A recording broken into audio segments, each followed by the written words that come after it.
안녕하십니까. 혼란한 정치 시사의 술을 술술 풀어보는 송국근 혼술 7월 7일 금요일 오후에 인사드립니다. 원희룡 국토교통부 장관이 일종의 정치적 승부수를 걸었습니다. 물론 이 정책 집행과 관련한 일로 일단은 여겨지지만 그것이 갖는 그 함의 깊은 뜻은 정치적으로 충분히 해석이 가능합니다. 지금 서울 양평 고속도로 이것을 놓고 민주당이 이 김건희 여사 특혜, 의혹 이런 것을 퍼뜨리고 괴담, 가짜뉴스로 선동을 지금 하고 있죠. 여기에 대해서 일도 양단을 하듯이 그 고속도로 자체를 백지화시켜버리는 이런 파격적인 결정을 내렸는데, 자, 그 배경을 놓고 여러 가지 이야기들이 당연히 나오고 있습니다. 다른 반박을 할 논리도 있었죠. 민주당의 주장에 대해서 반박을 할 논리도 몇 개 있습니다. 일단 서울 양평 고속도로 양평 종점의 이 위치를 변경을 하자. 이것은 이미 민주당 안에서 그때 그 지역 사회의 민주당 안에서 제기가 됐었고, 그리고 지금 아직 확정된 것도 아니고 양평군이 먼저 세 가지 안을 국토교통부에 제시를 했다.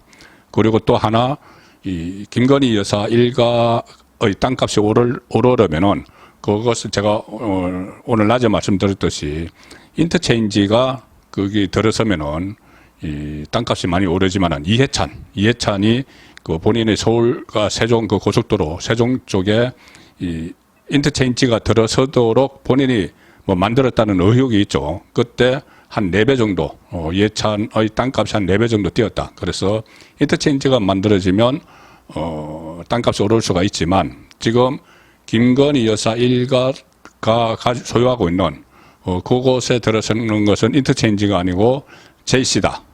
고속도로와 고속도로를 연결하는 이 분기점이기 때문에 그것은 전혀, 땅값과 상관없고 오히려 이 소음, 그리고 공해, 먼지, 진동, 이런 것 때문에 땅의 가치가 떨어진다. 자, 이런 논리로 반박을 할 수도 있었지만, 원희룡 장관은 일도 양단식으로 완전히 해결을 해버렸습니다. 물론 논란은 앞으로도 계속되겠죠. 논란이 계속되면은 지금 원희룡 장관이 적극적으로 반박을 하고 나서야 됩니다. 그러면 결과적으로 원희룡 장관이 정치권의 중앙에 서게 되는 거죠. 현직 장관이면서 물론 총선을 앞두고 퇴임을 할 가능성도 상당히 크지만은 장관직을 수행하면서 민주당과 대치를 하는, 자, 이런 국면이 될 수가 있습니다. 한동훈 법무부 장관이 지금 그렇게 하고 있죠. 사실상 민주당을 계속 제압을 하면서 법무부 장관직을 수행을 하는데, 원희룡 장관도 국토교통부 장관직을 수행을 하면서 민주당, 특히 이재명과 대립각을 세우는, 자, 그런 구도가 그려지고 있습니다. 지금 벌써 시작이 됐습니다. 물론 원희룡 장관이 이것을 염두에 두고 이런 결단을 내린 것은 아니라고도 볼 수가 있겠죠. 표면적으로는. 지금 표면적인 이유는 일단 김건희 여사를 둘러싼 온갖 조롱, 가짜 뉴스, 마타두어, 악성선전 이런 것들이 윤석열 대통령이 정치를 하기 전부터 또 대선 후보 때 대통령이 되고 나서도 이게 난무하고, 또 특히 이번 건은 자칫 대응을 잘못하면은 진실과는 상관없이 특혜를 받기 위한 어떤 액션도 없었다는 이 진실과는 상관없이 이 국정농단, 이 권력 사유화, 이런 걸로 계속 민주당이 몰고 가려고 하겠죠. 총선 때까지. 그래서 이것을 초기에 극약 처방을 내렸다. 그래서 총선 이슈가 되는 것을 차단했다. 이렇게 볼 수가 있고, 이것이 지금 당장 겉으로 나타나는 어떤 정책 방향을 결정을 하는, 고뇌 끝에 결단을 하는, 자, 그런 과정이 되고 있습니다. 자, 여기서 이것 외에, 그러면 원희룡 장관은 정치인이죠. 자기 대권 주자입니다. 그리고, 대선 후보 경선에도 출마를 했었고, 어차피 정치로 돌아올 인물이죠. 그러면은 이렇게 하면, 이런 결단을 내리면서 어떤 결단력, 실행력, 이것도 보여주는 동시에 이재명과 1대1로 맞서는 그런 구도가 지금 형성이 되고 있습니다. 그래서 이것이 결국 원희룡 장관의 대권 플랜 중에 하나가 결과적으로 되지 않을까 이런 분석이 많이 나오는 것이죠. 오늘 그 보도에 나온 것들을 보면은 원희룡 장관의 이번 전격 발표는 대통령실과 사전 교감을 통해서 이루어졌다 이렇게 파악이 되고 있습니다. 윤석열 대통령과 직접 어떤 대화를 한 것은 아니지만 용산 대통령실과 사전 교감이 있었다. 여권 내에서는 그래서 원희룡 장관 위상이 더 커졌다. 이런 지금 평가가 벌써 나오고 있습니다. 사실상 대통령실의 지원 사격을 받는 원희룡 장관이 이재명 더불어민주당 대표를 직접 거론을 하면서 한판 붙자 이렇게 이야기를 했죠. 어제 간판 걸고 민주당 간판 걸고 나는 원희룡은 정치 생명 걸고 한판 붙자. 나를 고발을 하라. 만약에 특혜를 내가 줬다는 그 의혹이 있으면은 그러면 수사해서 그런 사실이 없으면은 당신들 민주당 간판 내리고 만약에 내가 특혜를 줬으면은 내가 정치 생명 끝내겠다. 이렇게 이재명 차기 대권주자, 민주당의 차기 대권주자인 이재명을 직접 겨냥해서 이렇게 도전장을 내밀었습니다. 그리고 오늘은 토론하자. 나와 그 원희룡 장관이 이재명에게 1대1 토론하자. 이렇게 또 제안도 했습니다. 그래서 이렇게까지 상황이 전개가 되고 또 앞으로도 원희룡이 이 부분에 대해서는 계속 대응을 할 수밖에 없죠. 그럼 이재명과 계속 1대1 각을 세우는 겁니다.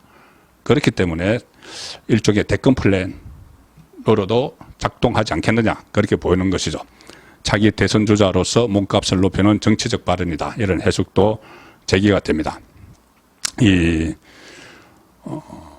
정부 고위 관계자가 오늘 언론에 이렇게 이야기했습니다. 원희룡 장관이 민주당의 김건희 여사 일가 특혜 의혹, 제기 가짜뉴스 선동에 대한 백지화 계획 발표를 대통령실에 사전 보고했다. 다만 윤석열 대통령과 직접 대화를 나누는지는 확인되지 않았다. 원희룡 장관은 오늘 CBS 라디오에 나와서 이 대통령과 상의 없이 독자적으로 결정한 것이다. 이렇게 일단은 말했습니다. 그러면서 그러니까 국민의힘과는 이야기를 했다는 것이고 그 이야기를 하고 나서 이렇게 이야기합니다. 민주당이 나서서 가짜 뉴스 선동을 했기 때문에 이재명 대표가 저와 1대1 토론을 하든지 해서 선동에 대한 책임을 분명히 해소해야 한다. 자, 이렇게까지 강조를 했습니다. 자, 이렇게 이번 사태로 원희룡 장관의 몸값이 높아졌죠. 높아지니까 총선 출마와 관련해서 좀 구체적인 이야기들이 다시 또 나오고 있습니다. 원희룡 장관은 이 양천에서 서울 양천에서 국회의원 3선을 했고 제주지사 재선을 했지만 서울 지역 다시 양천에 출마하기는 어렵죠. 그 대신 지금 구체적인 이야기들이 나오는 것이 원희룡 장관이 경기도 쪽에 고양이나 성남이나 뭐 김포 수원 이런데 격전지에 전략 공천될 가능성이 많다 이런 이야기들도 나오고 있는 상황입니다. 그리고 원희룡 장관도 여차하면은 내각에서 나와서 지금 정치에 다시 뛰어들 수 있는 그런 여지를 남기고 있습니다. 오늘 라디오에 출연해서 이런 이야기를 했습니다. 원희룡 장관이 본인이 이런 결단을 내린 것은 인사권 책임까지 다 각오를 하고 제가 고뇌 끝에 결단을 한 것이다. 자, 인사권 책임. 인사권자는 대통령이죠. 그래서 이것이 논란이 돼서 아예 백자시켜버린 것이 반발을 사서 본인이 책임질 일이 있으면은 국토부 장관에서 내려오겠다는 이야기입니다. 그래서 인사권자를 좀 편안하게 해주고 본인은 여차하면 책임지고 장관을 내려놓고 이 격전지에 출마할 수도 있다. 자, 이런 이야기도 지금 비추고 있는 상황이죠. 무엇보다 지금 주목되는 것은 원희룡 장관이 민주당의 여전한 차기 대권 주자 이재명과 대치 국면을 지금 조성을 하는데 성공을 했습니다. 그 전에 이재명의 아킬레스건인 대장동 사태 때 대선 때 그때도 원희룡 장관이 대장동 1타 강사 이래서 대척점에 딱 선 적이 있었죠. 자, 지금도 그런 국면이 조성이 되고 있는 거죠. 어제 원희룡 장관이 민주당의 날파리 선동 프레임 이런 이야기를 했고 그 프레임을 만드는 쪽은 당대표 이재명이 있다는 겁니다. 그리고 대통령을 흠집내기 위해서 여사님을 계속 물고 들어가려 한다. 자, 이렇게 했고 오늘은 이재명 그러니까 어제는 이재명 나와 맞짱 뜨자 정치 생명 민주당 간판 걸자 했는데 오늘은 이재명의 민주당이 가짜뉴스를 선동을 했으니까 저랑 1대1 토론을 하든지 해서 이 책임을 분명히 하자. 이렇게 제안을 합니다. 이재명에게 1대1 토론. 그리고 만약에 이재명이 책임지는 모습을 보이면 뭐 토론 이런 거 그렇게 고집부리지는 않겠다. 또 이런 이야기 합니다. 자, 여기에 이재명이 걸려들었습니다. 이재명이 대응을 안 하면은 좀 그럴 텐데 이재명이 맞대응을 하기 시작을 했습니다. 오늘 민주당 간판 걸자. 장관직 걸겠다 하니까는 원희룡 장관은 도박을 좋아하나 보다. 이재명이 이렇게 이야기했죠. 그러니까 또 원희룡 장관이 받아쳤습니다. 아니, 도박 좋아하는 것은 이재명 아들이고, 그때 그 논란이 있었죠. 그리고 핵심 측근은 김남국 코인 도박 아니냐. 이렇게 받아치면서 두 사람 사이의 전선이 형성이 되는 거죠. 이재명은 또, 놀부 심보도 아니고, 내가 못 먹으니 부서를 하느냐. 백지화한 것 가지고. 그리고 수년간 논의하고 수조 원이 투입된 국책 사업을 장관이 정치 생명 운운하면서 적극적으로 백지화할 일이 아니다. 이렇게 맞대응을 하기 시작을 했습니다. 그래서 원희룡 장관 입장에서는 나쁠 게 없죠. 이것을 가지고 계속 그 이재명과 대립각을 형성해 나간다면은 이재명의 맞상대는 지금 원희룡 장관이 되는 겁니다. 그러면은 한동훈 법무부 장관에 못지않은 그런 존재감을 확실히 부각을 시키면서 좋은 의미로 차기 여권의 대권 주자 자료를 놓고 한동훈 장관과 서서히 경쟁 구도를 만들어가는 그런 모습도 예상이 됩니다. 서울 양평고속도로 백지하 이면에 담긴 이 원희룡 장관의 대권 플랜 이 부분을 설명을 드렸습니다. 송국근의 혼술이었습니다.